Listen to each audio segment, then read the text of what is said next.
So as some of you may already know, the next mainline Sants Row game has been announced a couple of months ago on Twitter. But all we know is just the fact that they are working on it, which means we have absolutely no idea if it's a prequel, sequel or even a reboot, or not. So until they announce a trailer or something, we can speculate how the game is going to be. I decided to make a wishlist video about Sants Row 5 or Hype Row, how we call it on Discord.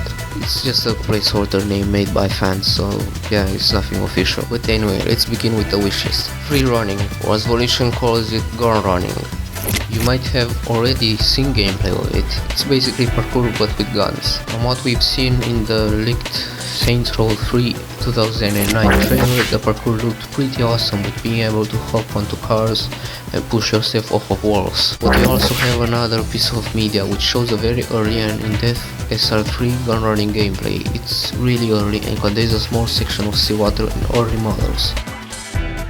As you can see, the system looked very sleek and nice to look at. They even tried to implement the system into Sants Row Prime, which was the original Sants Row 4, but in the end the gun running system was way too buggy to keep in the game, and what we got in SR3 was a new third parkour system. So what I would love to see in Hype Row is this system with all the scrapped moves. I believe they can make this work with the technology of today, especially with what we've seen in Agents of Mayhem. Better homie customization. This kind of feature was sort of present in Sants Row Prime. In it, you could upgrade your main story homies, but what I would really like to see is adding not only upgrades and leveling up, but also the ability to change their outfits. Similar to Agents of Mayhem, imagine being able to change their default look to classic designs from Saints 1 and 2 or any other kind of outfit. For example, a maid outfit for Shandy. This could be unlocked through story missions or just by leveling up the homies. Better weapon customization. Another Saints Row Prime feature I would love to see in the next game. The customization was a lot more detailed, with being able to choose different parts like a scope or other things I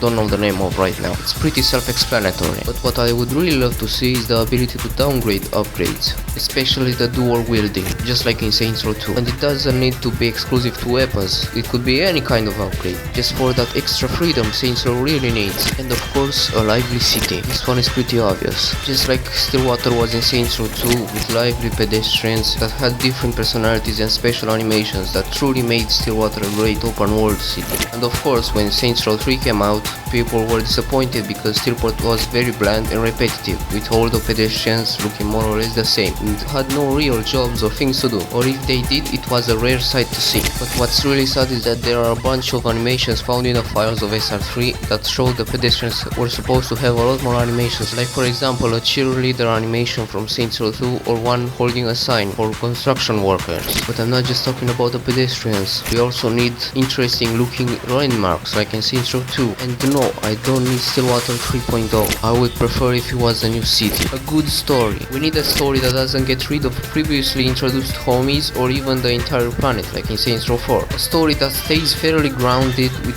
wacky stuff. Kind of a mix between Sants Row 2 and Sants Row 3's story. I would personally prefer if they made the story structure like in Sants Row 1 and 2, in the sense that you can choose whichever order you want to approach the story missions, unlike the linear story structure of Sants Row 3. And having choices like in Sants Row 3 would also be neat, as long as certain rewards don't get locked behind if you choose a certain option. Basically having the best of both worlds.